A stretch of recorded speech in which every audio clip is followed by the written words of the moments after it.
177 run তাড়া করতে হতো ফাইনালে দক্ষিণ আফ্রিকাকে চ্যাম্পিয়ন হতে গেলে।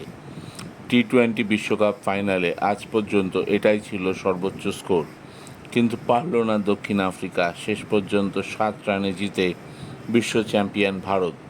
11 বছর পর আইসিসি ট্রফি এবং 13 বছর পর একটা বিশ্বকাপ এলো টিম ইন্ডিয়ার ঘরে। শেষ ওভারে হার্দিক পান্ডিয়ার হাতে বল তুলে দিয়েছিলেন রোহিত শর্মা।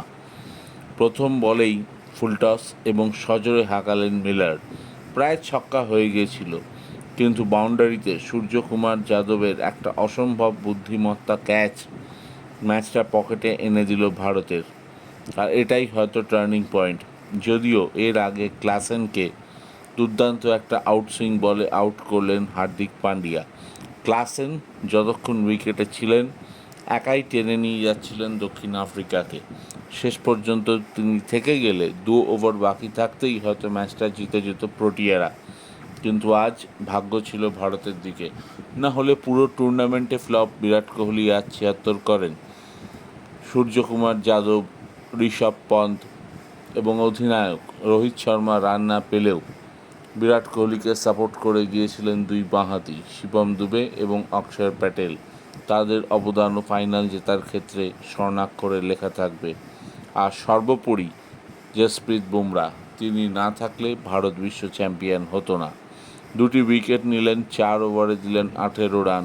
এই মুহূর্তে পৃথিবীর সেরা সাদা বলের ক্রিকেটের সেরা ফাস্ট বোলার তিনি, বারবার বুঝিয়ে দিচ্ছেন। তাই তো কপিল দেব বলেছেন, আমার থেকেও বড় বোলার বুমরা। কিছুই ভুল বলেননি।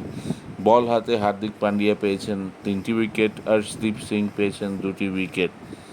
সব মিলিয়ে টিম ইন্ডিয়া এত বছর পর একটি ফাইনাল জিতল এবং খরা কাটালো। তার জন্য গোটা টিমকে অভিনন্দন জানাতেই হয়। প্রধানমন্ত্রী নরেন্দ্র মোদী থেকে শুরু করে মুখ্যমন্ত্রী মমতা ব্যানার্জি, সৌরভ গাঙ্গুলি, শচীন তেন্ডুলকর প্রত্যেকেই অভিনন্দন জানিয়েছেন।